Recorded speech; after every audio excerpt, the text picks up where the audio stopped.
Hello, everybody. This is podcast 85 of the Overkill Podcast. I'm your host, Iron Meta Frankie, and I'm here with... Kirby DK10, baby. Yes, indeed, my friends. We're here after some technical difficulties. We figured it out, all right? We're back. We're ready. So, occasionally we do talk about Call of Duty. This is one of those days. What do we got going on here? Yeah, I guess we'll just hop right into it. Should be a shorter episode. Black Ops 7 does have some pretty good news for Black Ops 2 enjoyers, of course. So, they Treyarch released, or I guess Modern Warzone released a video with the design director of Black Ops 7, and he kind of went over some of the movement and other stuff that we're going to see within Black Ops 7.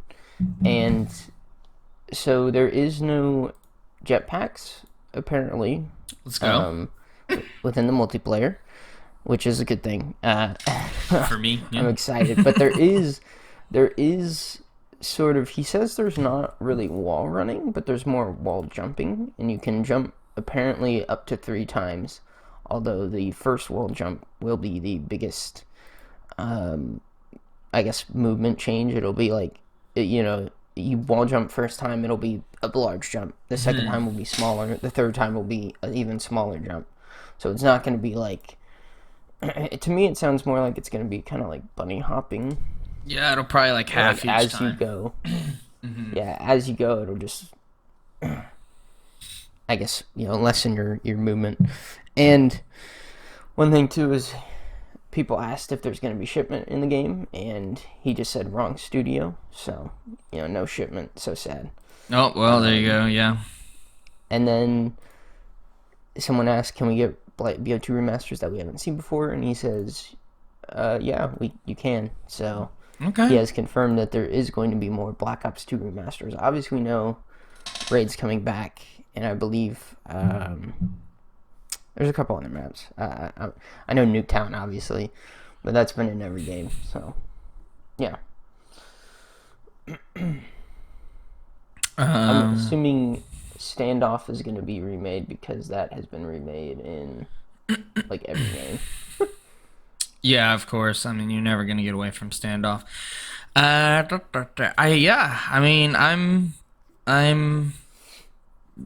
guess I'm excited for it. I mean, I kind of figured there would be some sort of like horizontal movement, which, to be honest, I think that's the kind that you enjoy too. So even if they were jetpacks, even if it was just horizontal, I think that's more enjoyable than whenever they're completely vertical. So having some form of horizontal movement with essentially wall riding, but wall jumping, I mean, that's probably good. And I'm sure there's like some sort of boost or something. But yeah, not bad at all. That brings me some hope for this. Yeah, we do have, I think Hijacked was in the trailer too. Yeah, I can see that. Hijacked, it's Hijacked, Raid, and Nuketown are the ones that I think are going to be at launch. Of course, yeah. Yemen, Aftermath, Cargo, Overflow, Plaza. Yeah, I mean, this kind of brings up one thing. I think, and I think me and you have both kind of shared this sentiment, but in my opinion, they should just re-release all the old maps as like the base game. Yeah, kind of what they did with...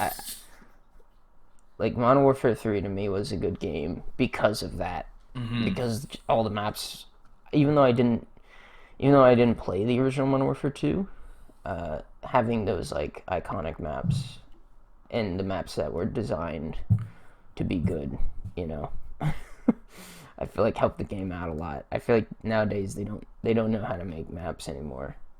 They don't. I think we've seen that even with Black Ops 6, where this is obviously a different Treyarch than the one that made Black Ops 2. So it's their map design is not as good, and a lot of the maps were just straight like ripped from Warzone, and I think that's a lot of the reason why they sucked. So yeah. Sure. Yeah. I mean, I'd agree. I'd agree with that. I think they really do. I think they really should just remake all the old maps and just release it, which is kind of what they're doing here. I think they know. I think they know people want the old 3-lane map design back, and to stop, Hmm. trying to combine like Warzone development with the regular map development, because we've seen what that leads to. It's basically just randomized maps that don't feel very good, and the multiplayer suffered. I mean, I know Warzone's done better, but Yeah. Also, one thing I want to say too is they confirmed that carry forward would be a thing within Black Ops 7, and then later on, they went back on their word, and now carry forward's not going to be a thing because they want to quote unquote keep the authentic look to Black Ops 7, even though it's a futuristic game. So it doesn't really have. It could really be any, anything. I feel like that's one thing with the futuristic setting is like you can have those crazy skins because you have the excuse of okay, it's a future game, So it's like whatever, you know what I mean? Like that could exist in the future. But yeah, I personally think they just did that so that way you have to rebuy skins, which is nice. yeah, I mean, of course, they would never let you keep them for more than a year. I mean, that's just not gonna fly with Active Blizzard. So makes sense. Yeah, they did that. They've done that one time, literally, and then never have done it. Yeah, and they probably saw a reduction in sales. To be honest. I mean, yeah, that was the first year they did the whole, uh, what do you call that? Like where it's like 2 years, Mm-hmm. kind of on the same game thing. I don't know. We'll have to see how Treyarch does with that because I think I thought Modern Warfare 3 did a pretty good job, but you know Mm-hmm. this game's got some pretty sharp competition. But yeah, I guess we can move on. Yeah, I guess so. So I know I've mentioned this I think every week leading up to it. But we finally on September 4th, Silksong was indeed released on Steam. You can indeed buy it. I don't know the price because I have been too busy.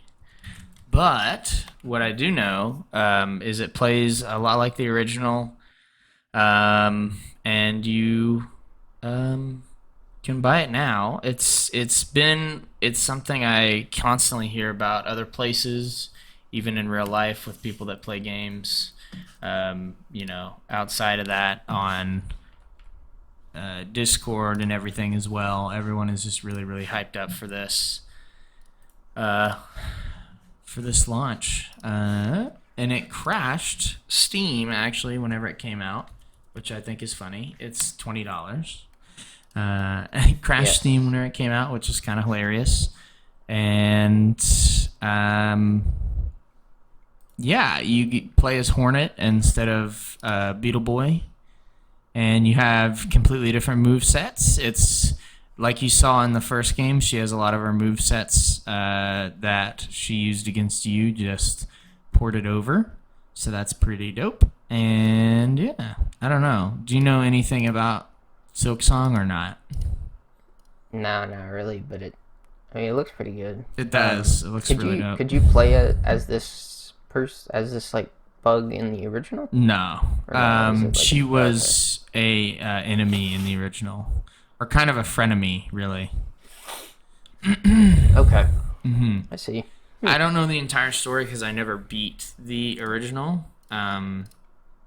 But yeah, she's a lot more like agile, fast attacking kind of character. And Yeah. they've been, promoting the sequel for almost ever since Hollow Knight came out. So, 10 years ago or whatever. It looks really good. Yeah. It looks beautiful. It's a good thing to see that this finally has come out. I know the original. I don't know how good the original game did, but it's good to see that indie games are finally getting the spotlight that they deserve. Let's see the original. Okay, I mean the original did get quite a bit of like Steam reviews. It did, Probably yeah. about- It's one of the most popular selling games ever. And in fact, something I did want to cover is the original game has seen a spike in players quite a bit. Even on Discord, I've been seeing everyone, it says playing Hollow Knight next to their name. And just looking at the numbers, we have seen it peaked. That's crazy. It peaked at 587,000. That's crazy, actually, for an indie game. Wow. Yeah. Yeah. Was that this year? Yeah, that was this year from Yeah. everyone going back and replaying it, and new people buying it and going back and playing it, of course. Yeah. A lot of the Wow. people that love this game, they beat it like at least 3 times, a couple times. It's not like a one and done thing. So yeah, I thought that Yeah. was pretty cool. I really like the aesthetics. I really like the game, and hopefully after my test, I can actually play it and beat it. That'd be cool. That'd be awesome. Maybe we can even Yeah. maybe we can even talk about it then too. Both of them. I'll probably try to do both of them. Once I Yeah. I still gotta beat the original, man. yeah, do you even have it? Oh yeah, you do, don't you? Yeah, I've had the original for a long time. I don't know. Yeah, it's all fleshed out now too. Mhm. So Yeah. I It's true. apparently have the DLC at some point. I apparently bought the Gods and Nightmare DLC, which looks like Vivzy Pop's characters, but it's not, which is funny. I did not know that. Yeah. I didn't have this on the docket, but I do remember seeing this at least this week. But there was on the r/pirate subreddit, which is basically a subreddit for pirating games. Epic. People on there were basically advocating. They were like, hey, within like a couple minutes of the release of Silksong, they had a pirated version of it, and people on the subreddit were basically saying, hey, yes, you can pirate the game, but you really should support the devs for this, because it is a really good game. Yeah, and that it's was not something that I thought much. was really nice. Yeah, I mean, $20 that's not bad for any game, but Yeah, and I mean the amount of hours you can get out of it is pretty insane. Yeah. There's also it is a Metroidvania, so there's also the replayability of going back and I forget what they call it, but it kind of has like a hell mode or like a intense mode that you can go back and play, which is pretty cool. Where the enemies get like a health boost and damage boost and everything. So yeah, there's that as well. And also modified abilities and all of that jazz. But yeah, I mean that's pretty much. I only have one more thing on the docket, so that's gonna almost cover it for me. yeah. What do we got with this Kotaku? I always hesitate whenever we see a Kotaku on Yeah. here.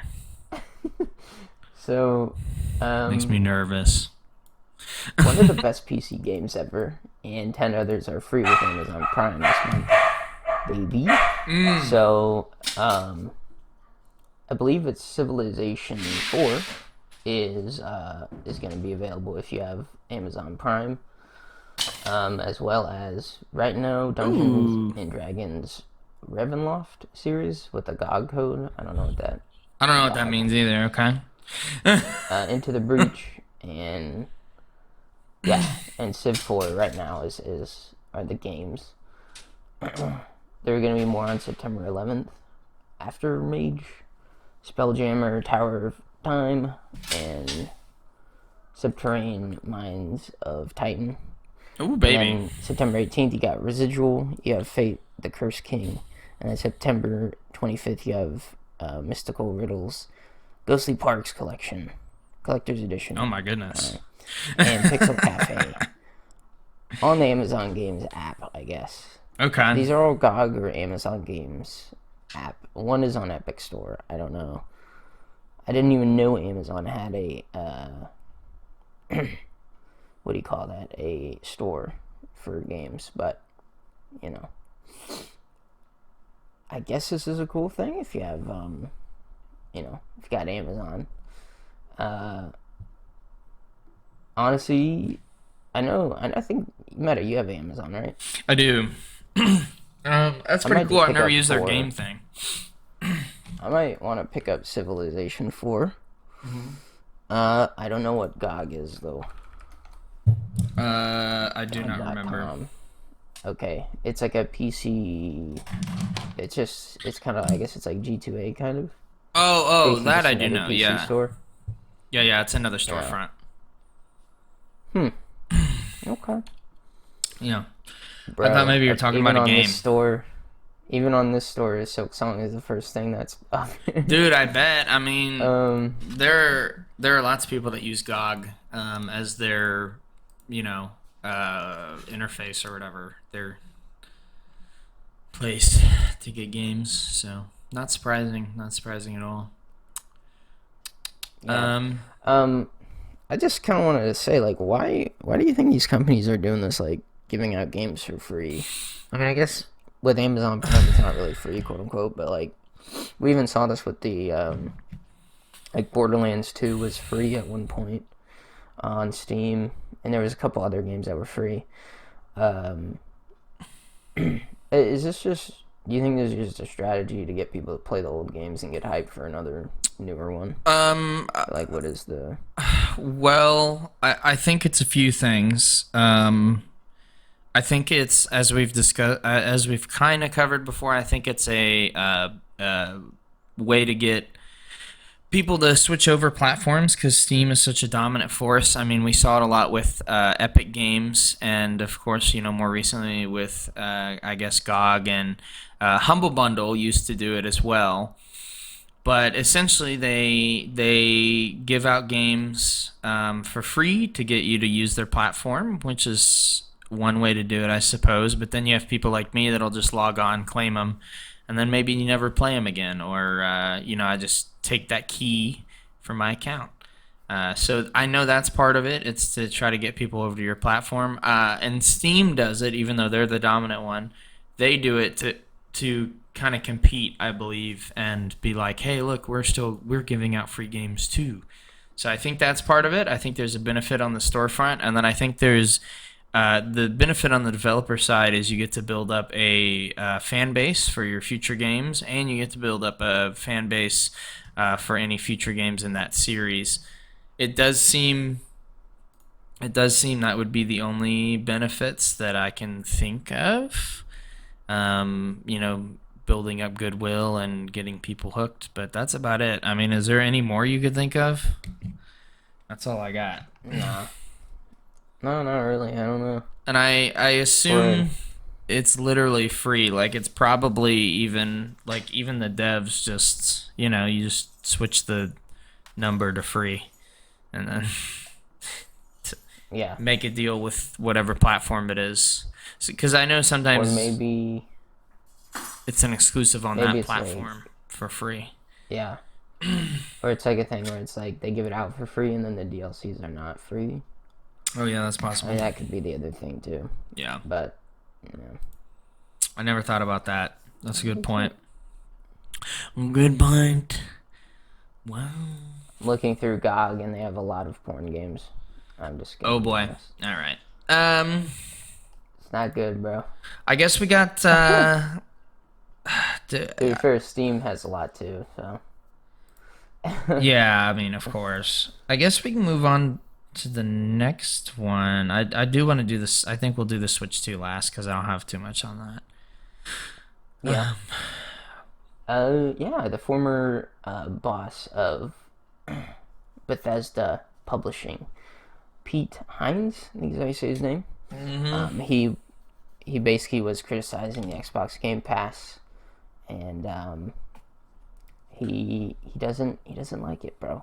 So he retired in November, and November 2023, and he criticized it for having short-sighted decisions, and he basically was saying that they don't pay game developers enough who are on the Game Pass. Oh, interesting. And yeah, he basically said if you don't figure out how to balance the needs of the service and the people running the service with the people who are providing the content, without which your subscription is worth jack. Beep. And that's it, man. Yeah. Then you have a real problem. So. Okay. Well. Yeah, I mean, my guy is obviously... I don't know how exactly game devs are rewarded for being on Game Pass. I'm assuming it's kind of like Apple Music, where basically however much time you put into the game, they basically get like a certain percentage of your subscription. Maybe not Yes. exactly, but that is how it works in theory. And he also was basically criticizing. Yeah, you have anything else on that, Meta? I mean, I have to agree with him. I mean, we've seen it time and time again. Uh-oh, I can't hear you. Okay. Well, we have seen it time and time again with oh no. Things. Let's see. There you go. Concerns. Yeah, and also a former PlayStation executive recently said game developers working on titles for subscription services are getting slave wages for their effort. So another criticism of the Game Pass is that, you know, these people don't get properly compensated. So Oh boy. I don't know. I mean, I've used the Game Pass quite a bit. I think it's an alright subscription service. I don't know if it's necessarily like the pathway forward. Yeah. Hello, Mira.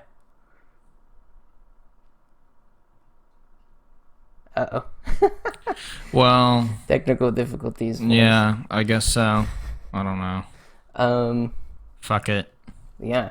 It also says, you know, as it currently is, Sony is more cautious, and Microsoft is still in pursuit of their subscription. So, yeah, I don't know. I mean, to me, I'm only going to use the Game Pass whenever a new game releases that I want to play, and I don't want to pay full price for it. Specifically, Call of Duty and Battlefield this year, I will definitely be using it for that. But can you hear me again? hello, Meta, are we back? Hear me? Are we back? Oh, you can? Uh-oh.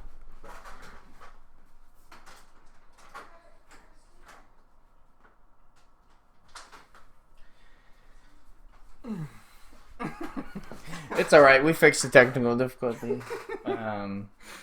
I was just saying these